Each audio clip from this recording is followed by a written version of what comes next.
ஒரு ஊரில் ஒரு பெரியவர் இருந்தார். அவர் ஒரு குரு. அவர் தொடர்ந்து தியான கூட்டங்கள் நடத்துவார். அந்த கூட்டத்தில் கலந்துக்கிறதுக்காக பல ஊர்கள்லேருந்து சீடர்கள் நிறைய பேர் வருவாங்க போவாங்க. ஒரு நாள் அங்கே கூட்டம் நடந்துக்கிட்டு இருக்குது. அந்த சமயத்தில் சீடர்களில் ஒருத்தன் என்னத்தையே திருடி விட்டான். மற்ற சீடர்கள் அதை கவனிச்சுட்டாங்க. இவன் ஆப்பிட்டுக்கிட்டான். கூட்டம் முடிஞ்ச பிற்பாடு இவன் திருடின விஷயத்தை அந்த பெரியவர்கிட்ட போய் சொன்னாங்களாம். அவர் கவனத்துக்கு கொண்டுகிட்டு போனாங்க. ஆனால் அவர் இதை காதிலே போட்டுக்கல, கண்டுக்கவே இல்லை. போய் சொன்ன சீடர்களுக்கெல்லாம் ஏமாத்தமாக போயிட்டுது. என்ன இது, இவ்வளவு தூரம் நாம் கண்டுபிடிச்சி போய் சொல்கிறோம், அவர் கண்டுக்கவே மாட்டேங்கிறாரே அப்படின்னு ஒரு மாதிரி ஆகிட்டாங்க. இருந்தாலும் அதை பற்றி ஒன்றுமே சொல்லிக்கல, பேசாமல் இருந்துட்டாங்க. கொஞ்ச நாள் ஆச்சு. அதே ஆள் மறுபடியும் ஒரு திருட்டில் மாட்டிக்கிட்டான். சீடர்கள் மறுபடியும் அந்த குருக்கிட்ட விஷயத்தை சொன்னாங்க.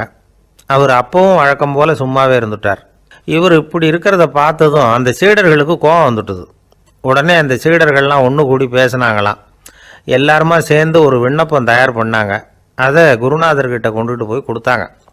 அந்த விண்ணப்பத்தில் இவங்க என்ன எழுதியிருக்கிறாங்க தெரியுமா? குருநாதர் அவர்களே, உடனே திருடனவன் மீது சட்ட நடவடிக்கை எடுக்கணும். நீங்கள் அப்படி அவனை இங்கே சேர்க்கக்கூடாது. நீங்கள் சேர்த்திங்கன்னா நாங்கள் இங்கே இருக்கிறத பற்றி யோசிக்க ஆரம்பிச்சிருவோம். அவனை இந்த மடத்தை விட்டே துரத்தி பண்ணணும். நீங்கள் அவனை வெளியில் அனுப்புங்க, இல்லைன்னா நாங்கள் அத்தனை பேரும் வெளியில் போயிடுறோம். இப்படி தான் அந்த விண்ணப்பத்தில் எழுதியிருக்கிறாங்க. குரு அந்த விண்ணப்பத்தை வாங்கி படித்து பார்த்தார். அதுக்கப்புறம் அதை எழுதின அத்தனை பேரையும் கூப்பிட்டாரு. எல்லாரும் இப்படி வாங்கன்னாரு. வந்தாங்க. இப்படி என் எதிரில் உட்காருங்கன்னார். உட்காந்தாங்க. அப்புறம் சொன்னார், இதை பாருப்பா, நீங்கள் எல்லாரும் புத்திசாலிகள். உங்களுக்கு எது நல்லது எது கெட்டதுங்கிறது நல்லா தெரியும். நீங்கள் மேற்கொண்டு ஏதாவது படிக்கணும்னு நினச்சா வேறு எங்கே வேணும்னாலும் போகலாம். அதுக்கு நான் தடை சொல்ல மாட்டேன். ஆனால் உங்களால் குற்றம் சாட்டப்பட்ட அவன் இருக்கானே, அவன் எப்படின்னா அவனுக்கு எது நல்லது எது கெட்டதுங்கிறதெல்லாம் தெரியாது. அதனால தான் திருடுறான். நீங்கள் சொல்கிறது மாதிரி அவனை அடித்து துரத்தி விடுறோம்னு வச்சுக்கோங்க, அவனுக்கு எப்படி நல்லது கெட்டது தெரியும்? அவனுக்கு அதை யார் சொல்லி கொடுக்கறது? அதனால் இங்கேயே இருக்கட்டும், அதுதான் சரி. இதுக்காக நீங்கள் எல்லாரும் என்னை விட்டுட்டு போனாலும் சரி, அவனை நான் விரட்ட மாட்டேன் அப்படின்னு விட்டாரான். இவ்வளவையும் திருடனை அந்த சீடன் கேட்டுக்கிட்டே இருந்திருக்கான். அவன் கண்களில் கண்ணீர். அப்படியே எழுந்திரிச்சு வந்தான். குரு காலில் விழுந்தான். அவன் கண்ணீரில் அவனது தீமை கழுவப்பட்டது அப்படிம்பாங்க. அதாவது சீடர்களுக்கு அந்த குருவோட பெருமை அப்போ தான் புரிஞ்சுதான். ஒரு நல்ல ஆசிரியர் இருக்காருன்னு வச்சுங்க, நல்லா படிக்கிற பையனுக்கு தான் பாடம் சொல்லி கொடுப்பேன்னா அது என்ன பெரிய விஷயமா? மோசமாக படிக்கிறவனையும் மாற்றி காட்டுறேங்கிறது தான் பெருமை. இந்த காலத்து குரு ஒருத்தர் ஒரு ஆசிரமம் வச்சு நடத்திட்டு வந்தார். நிறைய பேர் தினம் வருவாங்க போவாங்க. ஒரு நாள் ஒருத்தன் வந்தான். அந்த குரு முன்னாடி போய் நின்னான். ஐயா, என்ன உங்கள் சீடனாக ஏற்றுக்கணும்னா. அந்த குரு நிமிர்ந்து பார்த்தார். உன்னுடைய நோக்கம் என்னன்னு கேட்டார். ஐயா, உங்ககிட்ட கொஞ்ச நாள் இருந்தேன்னா நல்ல பழக்க வழக்கங்களை கற்றுக்கலாம். அதுக்கப்புறம் வெளியில் போய் ஒரு நல்ல தொழில் தொடங்கி வாழ்க்கையில் முன்னுக்கு வரணுங்கிறது தான் என்னோட நோக்கம் அப்படின்னா. நீ சொல்கிறது சரி, ஆனால் உன்னால் இங்கே நல்ல பழக்க வழக்கங்களை கற்றுக்க முடியலேன்னு வச்சுக்கோ, அப்போ என்ன பண்ணுவேன் அப்படின்னு கேட்டார் அவர். அப்படி ஆச்சுன்னா என்ன, உங்களை மாதிரியே ஒரு ஆசிரமம் ஆரம்பித்து அதுக்கு குருவாக இருந்துட்டு போகிறேன் அப்படின்னு நானும். ஒரு ஆள் இருந்தார்.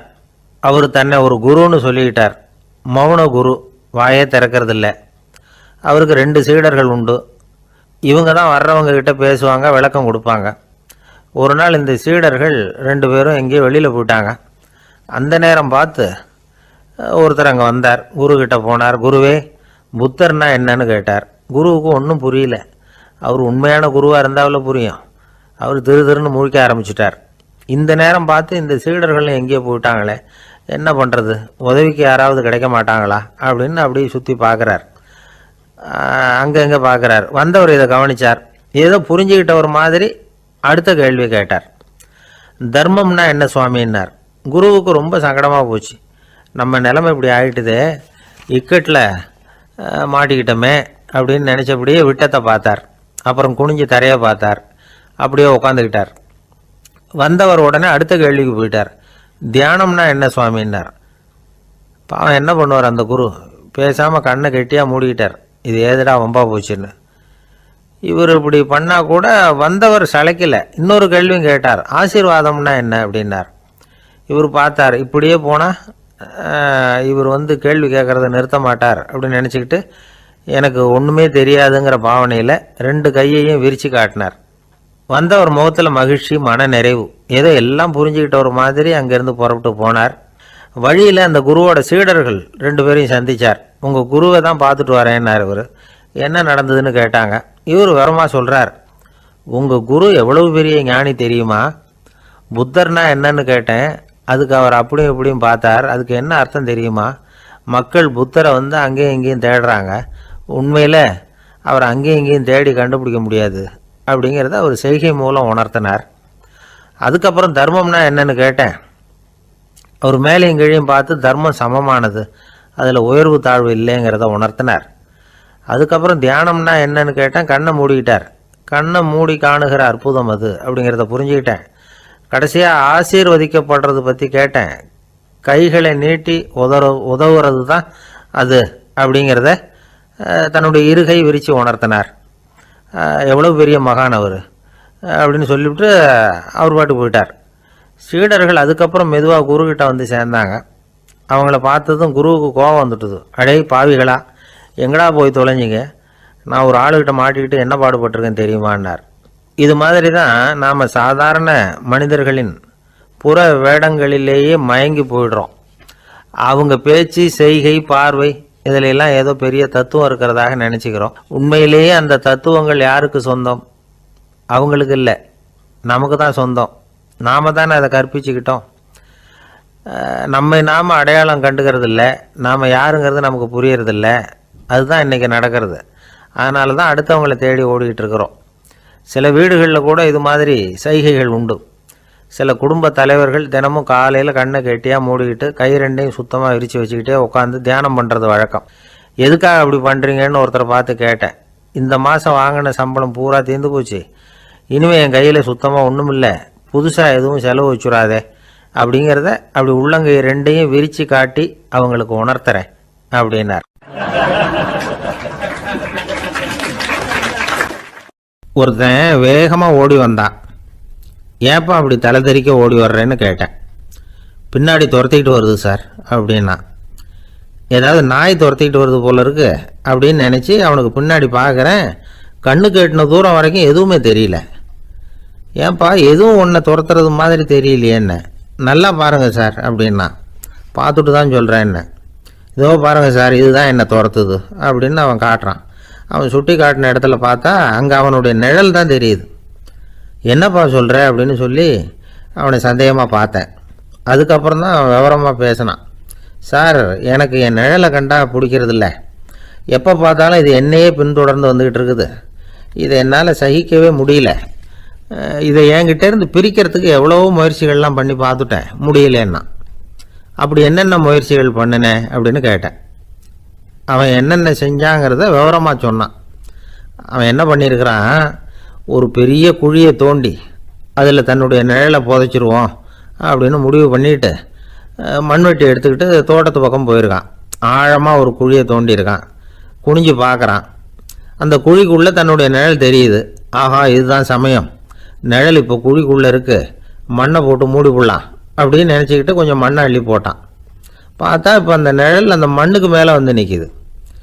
இது ஏதுடா வம்பா போச்சு அப்படின்னு அவசரமாக மண்ணை வாரி போட்டு மூடி பார்க்குறான். குழி பூராவும் மூடி விட்டு பார்க்குறான். மறுபடியும் நிழல் மேலே வந்து உட்காந்துக்கிட்டு இருக்குது. சரி, இதை வந்து குழியில் புதைக்க முடியாது அப்படின்னு முடிவு பண்ணிட்டு இதை இங்கேயே இப்படியே விட்டுட்டு ஒரே ஓட்டமாக ஓடி போடுவோம் அப்படின்னு நினச்சி எடுத்தான் ஓட்டம். அது காலை நேரம். இவன் மேற்க நோக்கி ஓடிக்கிட்டு இருக்கிறான். ஓடி ஓடி பார்க்குறான், நிழல் இவனை விட வேகமாக இவனுக்கு முன்னாடி ஓடிக்கிட்டு இருக்கு. சரி, திரும்பி ஓடி பார்ப்போம் அப்படின்னு நினச்சிக்கிட்டு அப்படியே சடார்னு திரும்பி ஓட ஆரம்பித்தான். பார்த்தான், அப்பாடா நிழலை காணலை. கொஞ்சம் தூரம் ஓடி ஒரு இடத்துல நின்று அப்படியே சாவகாசமாக திரும்பி பார்க்குறான். பின்னாடி நின்றுக்கிட்டு இருக்குது நிழல். இப்படி ஓடி வந்து தான் இங்கே நம்ம முன்னாடி நின்று தன்னுடைய அவஸ்தையை சொல்லிக்கிட்டு இருக்கிறான். இந்த நிழலை துரத்துறது அல்லது வெட்டி விடுறது, இதுக்கு ஏதாவது வழி இருக்கா சொல்லுங்கள் சார் அப்படிங்கிறான். நமக்கு ஒன்றும் புரியல. அந்த நேரம் பார்த்து ஒரு பெரியவர் வந்தார். அவர்கிட்ட யோசனை கேட்டோம், என்ன செய்யலாம்னு. அவர் சொன்னார், இந்த பாருப்பா, நீ அங்கேயும் எங்கேயும் ஓடாத, அப்படியே கீழே படுத்துக்கொண்டார். அது நல்ல உச்சி வேலை. அவன் அப்படியே கீழே படுத்துக்கிட்டான். இப்போ அப்படி இப்படின்னு திரும்பி பார்க்குறான், நிழலை காணலை. அவன் இப்போ தான் நிம்மதியாக இருந்தான். இப்போ அந்த பெரியவர் சொன்னார், எல்லா மனிதர்களுமே இப்படி தான் ஓடிக்கிட்டு இருக்கிறாங்க. நான் எனது அப்படிங்கிற ஆணவம் தான் அவங்கள துரத்திக்கிட்டு இருக்கு. அதை விட்டுட்டு ஓடணும்னு நினச்சாலும் அது முன்னாடி வந்து நிற்கிது. பரம்பொருளை நோக்கி ஓடுறப்போ இந்த ஆணவம் பின்னாடி வந்து விடுது. பரிபூர்ண சரணாகதிங்கிற நிலையில் அது முழுசுமாக மறைஞ்சு விடுது. தன்னை உணர்கிற வேலை அது. அந்த நேரம் மனிதனுக்கு விடுதலை உணர்வு ஏற்படுகிற நேரம் அது. அப்படிப்பட்ட சுதந்திர மனிதர்களாக எல்லாரும் மாறி போயிட்டாங்கன்னா இந்த உலகமே இன்பமயம் அப்படின்னு ஒரு விளக்கம் கொடுத்தார் பெரியவர். நம்மால் ஒருத்தர் வேகமாக ஓடி வந்துக்கிட்டு இருந்தான். ஏன்டா அப்படி ஓடி வர்ற அப்படின்னு கேட்டார் எதிரில் வந்தவர். ஆசை துரத்துது, அதுதான் ஓடி வர்றேன்னா. உனக்கு என்ன ஆசைன்னு கேட்டார். எனக்கு ஒன்றும் ஆசை இல்லைங்க, என்னை எப்படியாவது பிடிச்சுடணும்னு போலீஸ்காரங்களுக்கு ஆசை. அந்த ஆசை இப்போ என்னை துரத்தி பின்னாடி வந்துக்கிட்டு இருக்குது. அதுதான் தப்பிச்சு வந்துக்கிட்டு இருக்கிறேன். குறுக்க நிற்காதீங்க சார், வழியை விடுங்க அப்படின்னு சொல்லிவிட்டு வேகமாக ஓடி மறைஞ்சான். எனக்கு வாழ்க்கையில் ஒரே ஒரு ஆசை தான் சார் அப்படின்னார் ஒருத்தர். அது என்னன்னு கேட்டேன். ஆசைகளை ஒழிச்சுடணுங்கிறது தான் என்னோட ஆசை அப்படின்னார். இப்படி ஆசைகளை ஒழிக்க வேண்டும் அப்படிங்கிறதையே ஒரு ஆசையாக கொள்வது அபத்தம் அப்படிங்கிறார் ஒரு பெரியவர். இது மாதிரி ஆசைகளை ஒழிக்க ஆசைப்பட்டால் அந்த நோக்கம் நிறைவேறாதான். அந்த முயற்சியால் புதுசாக சில துன்பங்கள் தான் சேருமா. அதில் புதுசாக ஒரு ஆசை தலை தூக்கும் அப்படிங்கிறார் அவர். ஆசைகளை தானாக விழ வச்சுடலாம். அதுக்கு வழி என்ன தெரியுமா? எந்த ஒரு ஆசையையுமே பூரணமாக நிறைவேற்றி கொள்ள முடியாதுங்கிறத உணரணும். அதை உணர்ந்தால் ஆசைகள் தானாக விழுந்துடும். அதை விட்டுட்டு ஆசைகளை விட்டுடணுங்கிறதையே ஒரு ஆசையாக வச்சுக்கிட்டு அதுக்காக கடுமையாக முயற்சிகளையும் செஞ்சுக்கிட்டு நான் ஆசைகளை விட்டுட்டு ஞானோதயம் அடையிறதுக்கு கடுமையாக முயற்சி பண்ணிகிட்டு இருக்கிறேன் சார் அப்படின்னு சொல்லிக்கிட்டு இருந்தால் எந்த காலத்துலேயும் ஞானோதயம் வரப்போகிறதில்ல. அதுக்கு பதிலாக துன்பந்தான் சேரும் அப்படிங்கிறது அவரோட கருத்து. எந்த ஒரு ஆசையையும் பூரணமாக நிறைவேற்றி கொள்ள முடியாது அப்படிங்கிறத உணரணும். ஒரு ராஜா, அவர் மனசில் அமைதி இல்லை, எப்பவும் கஷ்டப்பட்டுக்கிட்டே இருந்தார். இந்த துன்பத்தை போக்குறதுக்கு பல வழிகளில் என்னென்னமோ முயற்சியெல்லாம் பண்ணி பார்த்தார். ஒன்றும் சரியாக வரல. கடைசியாக ஒரு காரியம் பண்ணார். அதாவது ஒரு வேதாந்தியை தேடிட்டு போனார். அவரை பார்த்து கேட்டார், ஐயா, என்னுடைய துன்பங்கள்லேருந்து நான் விடுபடணும், அதுக்கு சுலபமாக ஏதாவது ஒரு வழி இருந்தால் சொல்லுங்களேன் அப்படின்னு கேட்டுக்கிட்டார். அதுக்கு அந்த வேதாந்தி சொன்னார், அதுக்கு ஒரு வழி சொல்கிறேன், அது மாதிரி செய். அதாவது உன்னுடைய ராஜ்யத்துக்குள்ள போதுங்கிற மனசோட வாழுற ஒருத்தனை கண்டுபிடிக்கணும். அப்படி கண்டுபிடிச்சி அவனுடைய சட்டையை வாங்கி நீ போட்டுக்கணும். அப்படி போட்டுக்கிட்டா உன்னுடைய துன்பம் தீர்ந்துரும் அப்படின்னார். உடனே ராஜாவுக்கு ரொம்ப மகிழ்ச்சி. அரண்மனையில் இருந்த அத்தனை பேரையும் ஆளுக்கு ஒரு பக்கமாக அனுப்புனார். தேட சொன்னார். போதுங்கிற மனசுடைய ஒருத்தனை கண்டுபிடிச்சி கொண்டுகிட்டு வாங்க அப்படின்னார். எங்கெங்கேயோ தேடி கடைசியாக ஒரு ஆளை கண்டுபிடிச்சாங்க. அவன் போதுங்கிற மனசோடு இருக்கிறவன் தான். ஆனால் அவன்கிட்ட சட்டை எதுவும் இல்லை. இடையில கட்டியிருக்கிற துண்டே போதுங்கிற மனசோடு அவன் வாழ்ந்துக்கிட்டு இருக்கிறான்.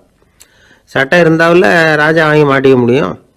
அந்த வேதாந்தி ஏன் அப்படி சொன்னாருங்கிறதுக்கான அர்த்தம் இப்போ தான் ராஜாவுக்கு புரிஞ்சுதான். இது வரைக்கும் சொன்னதெல்லாம் ஞான மார்க்கத்தை தேடிக்கிறவனுக்கான உள்ள தகவல். இப்போ இன்னைக்கு இளைஞர்கள் இதை கேட்டுவிட்டு நமக்கு ஆசையே வேணாம் அப்படின்னு முடிவு பண்ணிவிட்டா வாழ்க்கையில் முன்னேறவே முடியாது. நம்முடைய முயற்சிக்கு ஆசை தான் தூண்டுகோல். அதனால் இந்த ஆசையையும் அந்த ஆசையையும் போட்டு குழப்பிக்கக்கூடாது. ஆனால் ஒன்று, பேராசை நமக்கு தேவையில்லை. நாம் படுற ஆசையிலேயும் ஒரு நியாயம் இருக்கணும். ஏன்னா நம்மளில் சில பேர் நீங்கள் தான் சார் சொன்னீங்க, அதனால தான் ஆசைப்பட்டேன், அரை தான் கிடச்சிது மிச்சம் அப்படிம்பாங்க கன்னத்தை தடவிக்கிட்டே. அதனால் இப்போல்லாம் எந்த தகவலை சொன்னாலும் ரொம்ப எச்சரிக்கையாக இருக்க வேண்டியிருக்குது. ஒரு ஆள் ஒரு கடை வச்சு வியாபாரம் பண்ணிகிட்டு இருந்தான். அவனுக்கு ரொம்ப பேராசை, நிறைய பணம் சேர்க்கணும்னு.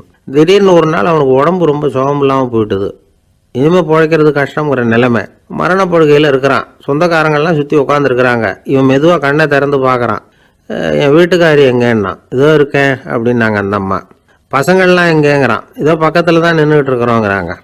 பொண்ணுங்க எங்கேங்கிறான். எல்லாம் இங்கே தான் இருக்கிறோம் அப்படிங்கிறாங்க. எல்லாம் இங்கே தான் பக்கத்தில் தான் இருக்கோம், நீங்கள் கவலைப்படாதீங்கன்னு சொல்கிறாங்க எல்லாம். அவன் மெதுவாக கஷ்டப்பட்டு வாயை திறந்து, அட பாவிங்களா, எல்லாரும் இங்கே இருந்தால் அங்கே கடையை யார் கவனிக்கிறது அப்படின்னானா. ஜப்பானில் உள்ள ஒரு புத்த விகாரை. அங்கே ஒரு வயசான பௌத்த குரு தங்கியிருக்கிறார். ஒரு நாள் ராத்திரி கடுமையான குளிர். அவரால் தாங்க முடியல. பார்த்தார், மரத்தில் செஞ்ச புத்த சிற்பங்கள் அங்கே நிறைய இருந்தது. அதில் ஒன்றை எடுத்து அதுக்கு தீ மூட்டி அந்த நெருப்பில் குளிர் காஞ்சிக்கிட்டு இருக்கிறார். மர சிற்பம் தீ வச்சதும் படபடன்னு வெடிக்க ஆரம்பிச்சுட்டுது. அந்த சத்தத்தை கேட்டதும் அந்த புத்த விகாரையின் குருக்கள் வெளியில் ஓடி வந்தார். இவர் ஆனந்தமாக குளிர் காஞ்சிக்கிட்டு இருக்கிறார். அவரால் பொறுத்துக்க முடியல. தெருவில் தெரிஞ்சுக்கிட்டு இருந்த அந்த பெரியவரை இங்கே தங்க அனுமதித்ததே அவர் தான். இவர் இப்படி பண்ணுறாருன்னு நினச்சிக்கிட்டே அவரை கோபமாக பார்த்தார். ஏன் இப்படி கோபமாக பார்க்குறீங்க, இப்படி வந்து உட்காருங்க அப்படிங்கிறாரு இவர். அவருக்கு இன்னமும் கோபம் வந்துட்டுது.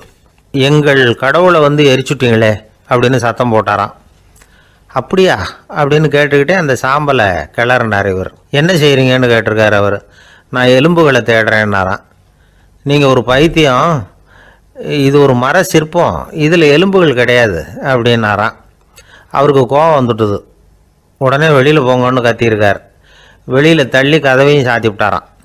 மறுநாள் காலையில் கதவை திறந்து பார்த்தா அந்த வயசான பெரியவர் ஒரு மைல்கல் மேலே சில காட்டு பூக்களை வச்சு புத்தம் சரணம் கச்சாமின்னு சொல்லிக்கிட்டே இருக்கிறார். இவருக்கு சந்தேகமாக போட்டுது. கிட்ட போனார். என்ன செஞ்சுக்கிட்டு இருக்கீங்கன்னு கேட்டார். இது என்னுடைய காலை நேர பிரார்த்தனைனாராம். நிஜமாகவே நீங்கள் ஒரு பைத்தியமாக தான் இருக்கணும், ஏன்னா அது ஒரு மைல்கல் அப்படின்னாராம். இப்போ அந்த பெரியவர் சொன்னாராம், நீங்கள் ஒரு மரத்தை புத்தராக நினைக்கும் பொழுது நான் ஏன் ஒரு மைல்கல்ல புத்தராக நினைக்கக்கூடாது? நான் வந்து புத்தரை எரிக்கலாம், ஏன்னா அவரை நான் நேசிக்கிறேன். அந்த சிற்பம் வந்து மரத்தால் ஆனதுங்கிறது எனக்கு தெரியும். நான் ஒரு மைல்கல்லை தொழலாம், ஏன்னா அது எனது பூக்களை தாங்குது. நான் இந்த மைல்கல்லுக்குள்ளே மறைஞ்சிருக்கிற புத்தரை பார்க்குறேன். யாராவது ஒரு சிற்பி இதை சிலையாக்கினாதான் நீங்கள் புத்தரை பார்க்க முடியும். அன்னைக்கு ரொம்ப குளிராக இருந்தது. நான் எனக்குள்ளே இருக்கிற புத்தரையும் பாதுகாக்கணும். உள்ளே இருக்கிற புத்தரை காப்பாற்றுறதுக்காக வெளியில் உள்ள புத்தரை எரிக்கலாம், அதில் ஒன்றும் தப்பு இல்லை. அது அவருடைய போதனையிலேயே இருக்குது. உனக்குள் ஜோதியாக இரு அப்படிங்கிறது அவருடைய போதனை. என்னுடைய புத்தர் வந்து குளிரில் நடுங்கிட்டு இருந்தார். அந்த மர சிற்பங்கள் வெயில் மழையில் உணர்ச்சி இல்லாமல் இருந்தது, அதனால் அப்படி பண்ணினேன். ஆனால் நீங்கள் என்ன பண்ணீங்க? நான் ஒரு மர புத்தரை எரிச்சதுக்காக உயிருள்ள புத்தரை வெளியில் தள்ளி கதவை சாத்தினீங்க அப்படின்னாராம் அந்த பெரியவர். உண்மையான பக்திங்கிறது இதுதான். அதாவது உனக்குள் ஜோதியாக இரு அப்படின்னு புத்தர் சொன்னார் இல்லையா, அது மாதிரி தனக்குள் ஜோதியாக இருக்கிற இந்த காலத்து ஆசாமிகள் நிறைய பேர் உண்டு. எப்பவும் போதையிலேயே இருக்கிறவங்க. ஒரு நாள் நடு ராத்திரி ஒரு மது கடையில் ஒரு ஆள் அங்குள்ள சிப்பந்திகள்கிட்ட கேட்டுக்கிட்டு இருக்கிறான். மறுபடியும் இந்த கடை எப்போ திறப்பாங்கன்னு கேட்டானா. நாளைக்கு காலையில் 8 மணிக்கு திறப்பாங்க அப்படின்னு நானும் அங்கே இருந்த ஆள். அவன் திருப்பி திருப்பி அதையே கேட்டுக்கிட்டு இருக்கான். இவனுக்கு பதில் சொல்லி சொல்லி அழுத்து போச்சு. அதான் சொல்கிறேன் ஐயா, நாளைக்கு காலையில் வா அப்படின்னாங்களாம். அதுக்கு இவன், நான் வர்றதுக்காக கேட்கலையா, நேற்றுக்கு வந்தவன் உள்ளேயே மாட்டிக்கிட்டேன், வெளியில் போகிறதுக்காக கேட்டேன் அப்படின்னானா. ராமகிருஷ்ணர் வாழ்ந்த காலத்தில் நடந்த ஒரு நிகழ்ச்சி இது. அப்போது ஒரு ஓவியர் இருந்தாராம். அவருக்கு ஒரு ஆசை, ராமகிருஷ்ணர் படத்தை வரையணும். அதை அவர்கிட்டயே கொண்டுகிட்டு போய் காட்டி அபிப்பிராயம் கேட்கணும். இதுதான் அந்த ஓவியரின் ஆசை. உடனே ராமகிருஷ்ணர் படத்தை வரைஞ்சி முடித்தார். அதை எடுத்துக்கிட்டு போனார். இவர் போன சமயம் அங்கே ராமகிருஷ்ணர் சீடர்களோடு உட்காந்துருக்கிறார். விவேகானந்தர் அங்கே இருக்கிறார். இந்த ஓவியர் கொண்டுகிட்டு போய் தான் வரைந்த ஓவியத்தை அவர்கிட்ட காட்டினார். ராமகிருஷ்ண பரமஹம்சரின் ஓவியத்தை ராமகிருஷ்ணர்கிட்டயே காட்டுறார். ராமகிருஷ்ணர் என்ன பண்ணார் தெரியுமா? அந்த படத்தை பார்த்தார். உடனே அது காலை தொட்டார். குருதேவருடைய இந்த செயல் சீடர்களுக்கு ரொம்ப வியப்பை உண்டு பண்ணிச்சு. சில பேர் மனசுக்குள்ளேயே ரொம்ப குழம்பி போக ஆரம்பிச்சிட்டாங்க, என்ன இப்படி பண்ணுறாருன்னு. என்ன இது அவரோட படம், அவரே அவரோட படத்தின் காலை தொடுறார் அப்படின்னு யோசித்தாங்க. சில பேர் ஒன்றும் புரியாமல் ஒருத்தர் பார்த்து சிரிச்சுக்கிட்டாங்க. அந்த இடத்துல சீடர்கள் மட்டும் இல்லை, சீடர் அல்லாத பல பேர் இருந்தாங்க. தன்னுடைய காலை தானே தொடர இவருடைய செயல் பற்றி என்ன நினைக்கிறது அப்படின்னு அவங்களும் குழம்பி போய் நிற்கிறாங்க. அந்த படத்தை வரைஞ்சி அவர்கிட்ட காட்டின அந்த ஓவியருக்கும் அதிர்ச்சி. இருந்தாலும் அவர் சீடர் கிடையாது, அதனால் கொஞ்சம் துணிச்சலை வர வச்சுக்கிட்டு கேட்டார், என்னங்க இது, என்னால் என்னுடைய கண்களையே நம்ப முடியல. இது உங்கள் சொந்த உருவப்படம், நீங்கள் உங்கள் சொந்த கால்களையே தொடுறீங்க, இது எங்களுக்கு கொஞ்சம் சங்கடமாக இருக்குதே அப்படின்னார். ராமகிருஷ்ணரின் கண்களில் ஆனந்த கண்ணீர் வழிஞ்சுதான். அவர் சொன்னாராம், இது என்னோட படம்ங்கிறது எனக்கு தெரியும், ஆனால் இது என்னோட படம்ங்கிறதுனால நான் இதோட காலை தொடலை. நீ என்னுடைய சமாதி நிலையை இந்த படத்தில் படம் பிடிச்சி காட்டியிருக்கிற, அதனால் அதோட காலை தொடறேன். சமாதி நிலையில் யார் இருந்தாலும், அது என்னுடைய படமாக இருந்தாலும் சரி அல்லது வேறு யாருடைய படமாக இருந்தாலும் சரி, படம் யாருதுங்கிறது முக்கியம் இல்லை. இதில் எது முக்கியம்னா அது தன்னை உணர்ந்த ஒரு உணர்நிலையின் படம். அப்படி இருக்கிறப்போ அதோட காலை நான் தொடணும். அதுக்கு நீங்கள் எல்லாரும் ஏன் சங்கடப்படுறீங்கன்னு எனக்கு தெரியல அப்படின்னாராம். இப்போ தான் அங்கே இருந்த சீடர்களுக்கும் மற்றவங்களுக்கும் விவரம் புரிஞ்சுதான். இதுக்கு முன்னாடி யாரும் செய்யாததை இவர் செஞ்சிருக்கிறார், ஆனால் அவருடைய காரணம் ரொம்ப நியாயமானது அப்படிங்கிறத உணர்ந்தாங்களாம். இதுவரைக்கும் ஆன்மீகத்தில் சமாதி நிலை, அதாவது தன்னை உணர்ந்த நிலை பற்றி புரிஞ்சுக்கிட்டோம். இல்லறத்தில் ஏற்படக்கூடிய சமாதி நிலை பற்றி உங்களுக்கு தெரியுமா? ஒரு அம்மா டாக்டர்கிட்ட வந்து சொன்னாங்களாம், டாக்டர், என் வீட்டுக்காரருக்கு உடம்புல ஏதோ கோளாறுன்னு நினைக்கிறேன். நான் எவ்வளவு நேரம் பேசினாலும் காதில் விழாதது மாதிரி உட்காந்துருக்கிறார் அப்படின்னாங்களாம். அதுக்கு அந்த டாக்டர் சொன்னாராம், அம்மா, அது உடம்பு கோளாறு இல்லை, அது ஒரு பெரிய திறமை அப்படின்னாராம். ஒரு ஏரி ஓரமாக 2 பசங்க நடந்து போயிட்டு இருக்கிறாங்க. அதில் ஒருத்தன் பணக்கார வீட்டு பையன், இன்னொருத்தன் ஏழை. இவங்க 2 பேரும் போயிட்டு இருக்கிறாங்க. வழியில் ஒரு இடத்துல ஒரு ஜோடி செருப்பு இவங்க கண்ணில் படுது. ஒரு விவசாயி அந்த செருப்பை அங்கே விட்டுட்டு பக்கத்தில் இருந்த ஏரியில் கை காலை கழுவிட்டு இருக்கிறார். உடனே அந்த பணக்கார பையனுக்கு ஒரு ஐடியா. அவன் சொன்னானா, டேய், இப்போ ஒரு வேடிக்கை செய்யலாம். அந்த செருப்பு 2ஐயும் தூக்கி எட்டத்தில் வீசி எறிஞ்சிருவோம். அந்த ஆள் வந்து பார்த்துட்டு செருப்பை தேடி அல்லாடுவான், அங்கேயும் இங்கேயும் ஓடுவான், திருன்னு முழிப்பான். அதை பார்த்து நாம் ரசிக்கலாம், நல்ல தமாஷா இருக்கும் அப்படின்னு இருக்கான். இப்படி சொல்லிவிட்டு அந்த செருப்புகளை தூக்கத்துக்கு போனானா. கொஞ்சம் பொறு அப்படின்னானா அந்த ஏழை பையன். ஏன்னு கேட்டிருக்கான் அவன். இப்போ அந்த ஏழை பையன் சொன்னானா, நீ சொல்றது ஒன்றும் வேடிக்கை கிடையாது. உன்னோட செருப்பு தொலைஞ்சா உன் அப்பா உடனே உனக்கு வேற செருப்பு வாங்கி கொடுத்துருவார். ஆனால் அந்த ஆளுக்கு இந்த செருப்பு தொலைஞ்சதுன்னா வேற புதுசாக வாங்கறதுக்கு வாயையும் வயத்தையும் கட்டி பணத்தை சேர்க்க வேண்டியிருக்கும். அதனால நான் ஒரு வேடிக்கை சொல்கிறேன், அது மாதிரி செய், அது இன்னமும் தமாஷா இருக்கும் அப்படின்னு நானா. எப்படி அது சொல்லுன்னு இருக்கான் அவன். செருப்பு 2ம் அது இருக்கிற இடத்துலயே இருக்கட்டும். உன் சட்டை பையிலிருந்து ஒரே ஒரு ரூபாய் நாணயத்தை எடு. அதை அந்த செருப்பு மேலே அதோட குதிகால் பகுதியில் வச்சுட்டு நாம் 2 பேரும் அந்த மரத்துக்கு பின்னாடி ஓடி போய் மறைஞ்சு நின்றுக்குவோம். அப்புறம் பாரு வேடிக்கை அப்படின்னா. அதே மாதிரி 1 ரூபா காசு செருப்பு மேலே வச்சுட்டு இவங்க 2 பேரும் மறைஞ்சு நின்றுக்கிட்டாங்க. கொஞ்ச நேரத்தில் அந்த விவசாயி வந்தார். காலில் உள்ள மண்ணை தட்டிவிட்டு செருப்பை மாட்டுறதுக்காக போனார். அங்கிருந்த காசு கண்ணில் போட்டுட்டுது. அவருக்கு ஆச்சரியமா போச்சு. அதை கையில் எடுத்து பார்க்கிறார். 4 பக்கமும் திரும்பி திரும்பி பார்க்கிறார், யார் இதை வச்சிருப்பான்னு. கடைசியில் ஆகாயத்தை பார்க்கிறார். ஆண்டவா, இது உன்னோட கருணை தான். நீ தான் யாரோ புண்ணியவான் மனசுல தர்மம் பண்ற எண்ணத்தை உண்டாக்கி இருக்கிற. அந்த புண்ணியவான் நல்லா இருக்கணும் அப்படின்னு வாழ்த்தி அந்த காசை கண்ணில் ஒத்திக்கிட்டாராம். மறைஞ்சிருந்து பார்த்துக்கிட்டு இருந்த ஏழை பையன் இப்படி சொன்னான், பாத்தியா, உன்னை புண்ணியவான்னு வாழ்த்தி விட்டு போறார் அந்த ஆள். அவருக்கும் சந்தோஷம், அதை பார்த்து நமக்கும் சந்தோஷம்.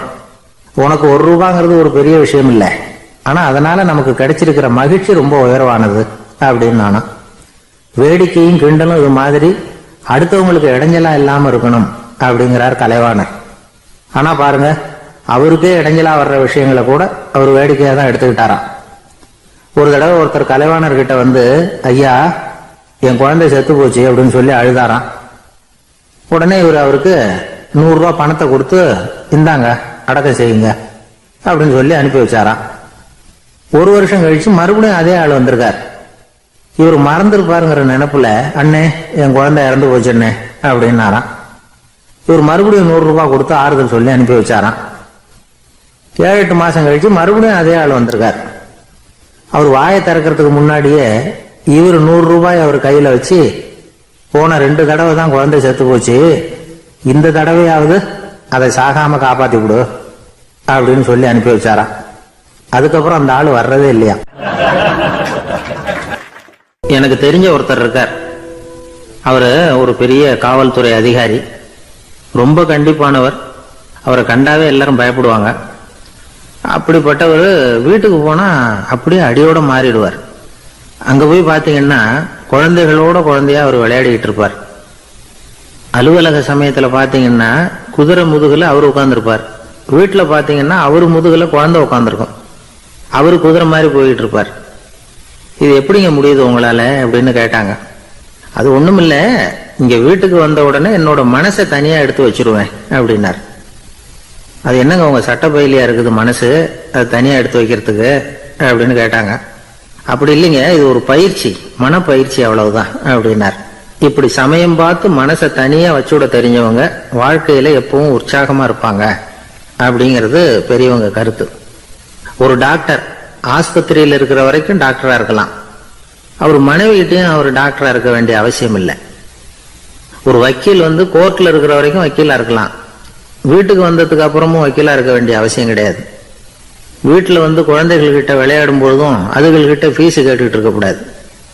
நாம எப்படி இருக்கணும்னு பெரியவங்க சொல்றாங்கன்னா, மனசோட சேரப்படாதான், அப்படி சேராம வாழ்க்கையை கவனிக்கணுமா.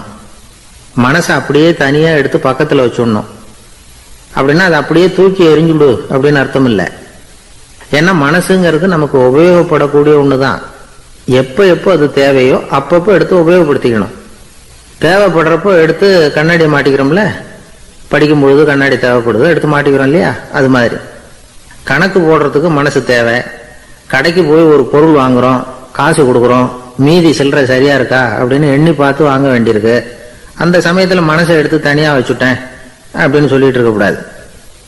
பரீட்சைக்கு படிக்க வேண்டியிருக்குது, படிச்சதையெல்லாம் அப்படியே நினைவுல வச்சுக்க வேண்டியிருக்கு, அந்த சமயத்துல மனசை தூக்கி எறிஞ்சுட்டேன் சார் அப்படின்னு சொல்லிட்டு இருக்கக்கூடாது. அப்படி சொன்னா பரீட்சை நம்மளை தூக்கி எறிஞ்சிடும்.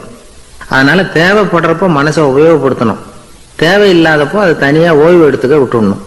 இப்படி நாம பழக்கப்படுத்திக்கிட்டா வாழ்க்கைங்கிறது நமக்கு புதுசா தெரியுமா. மனசுக்கும் ஒரு சக்தி கிடைக்கும்.